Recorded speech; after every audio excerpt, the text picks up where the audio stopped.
Ask the Expert continues. David Martinek's here from Recycle Frog. We were just testing a couple of the other items that the fellas have here. Very interesting to see the results and what their items are worth and how much they weigh and all that sort of thing. Yep. It's something that you do at all of these events that we mentioned before the break there. So plenty of opportunity for people to come in, especially first-time people who haven't been through the process. And just curious to find out what it's about. And again, there's no cost to doing this. So you can come in, and even if you're just curious. Yeah, and everything's explained to you. It's not like there are any secrets. You know, nobody goes behind a curtain to take a look at your items, which I've seen before, actually, and I'm sure you have too. Absolutely. Yeah. Absolutely. We do have a couple of questions to get to. I believe Catherine is on the phone right now. Hi, Catherine. How are you? Fine, thanks. Very good. What's your question for David today? I'm having dental surgery this week, and I have 3 gold bridges in my mouth. Right. And I thought I heard one day him talk about that matter. Yes. And I'm just wondering if what it is, and it's a great question. Should I save them and take them? I would ask your dentist to make sure I got those. Absolutely. I paid enough for them. Why should Why, exactly. That's right. And that apparently, and gold is and was used as filling material, as bridge material, all that sort of thing. All the crowns and the fillings, as you said. So, absolutely, ask your dentist to get those back. He won't, sort of remove any teeth or any things like that. Some of them do. Some of them are really nice, and they'll clean them up and give them back to you. But in many cases, they'll put them in a bag. Just come out to see us. They are gold. We'll do our test, as you saw this morning, making sure that they are a high purity. They typically are anywhere between 18 to 20 carats in purity. No kidding. Yeah, certainly above 75% pure gold.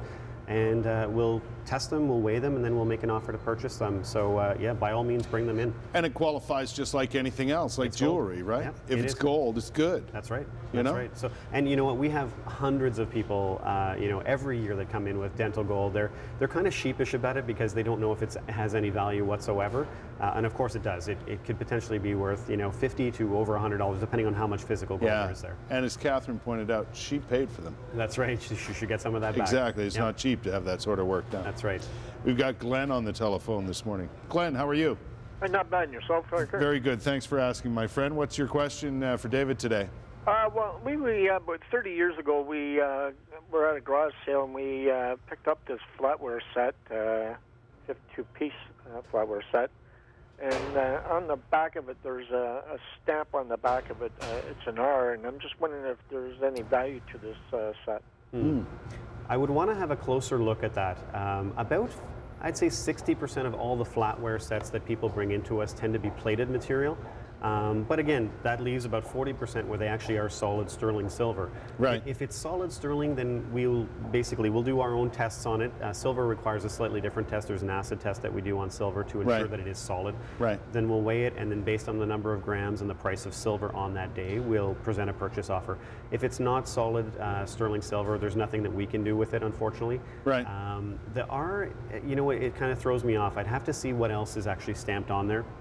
They typically, alongside the name of the manufacturer, they will typically put either Berks, or they'll put plated, or they'll put initials like EP, which means electroplated, and that's usually a red flag for us. We wouldn't be able to buy something like that. No. But if it says sterling anywhere, if you took a fork, for example, and flipped it over and saw the words sterling on there, that's a green light. We'll take a better look at that for sure. There's also this. I mean, a lot of material used for flatware these days is certainly plated and so on. But things from decades ago have more chance, I think, of being a sterling silver item than stuff today. I would not say that just because it's old means it's sterling, but certainly your odds do increase, as you said. Right. But even back then, we'll see 80-year-old Berks pieces that are clearly plated. So even Berks, which is a fantastic name brand, will have a plated series, and then they'll have a solid sterling series. So we just have to do our due diligence to make sure we can make the best offer we can on it. Worth for Glenn to check, though. Sure, yeah. And he can do so at several events. We're going to show you these again. Matter of fact, some are happening today and throughout the week. February 4th and 5th, today and tomorrow, 11 to 5 at Carlton Place Arena. 5th and 6th, Island Park Center in Alexandria during the day. Noon to 6 p.m. at Churchill Senior Center in Westboro on the 7th and 8th of this month, and the 9th and 10th, 9 to 4 at the Southway Hotel. So plenty of opportunity, David, for people to get out. And it makes it easy because we go out to you, so you don't necessarily have to drive all the way to our downtown office, Right. Monday to Friday. It gives you a little bit of options in terms of convenience. Yeah, but you can always go down to the office if you Anytime want. they want, check Yeah. us out on the website as well and get a feel for who we are. Here's a look at how you get in touch with Recycle Frog. It's pretty easy to do. Give them a telephone call. That's where they live, the World Exchange Plaza in downtown Ottawa. David, thanks, my friend. Thank you, sir. Good to see you. Likewise. Get out there and get your product tested, get your items tested, see if you might be have a few dollars in your pocket. You never know. We'll be back with more of CTV Morning Live right after this.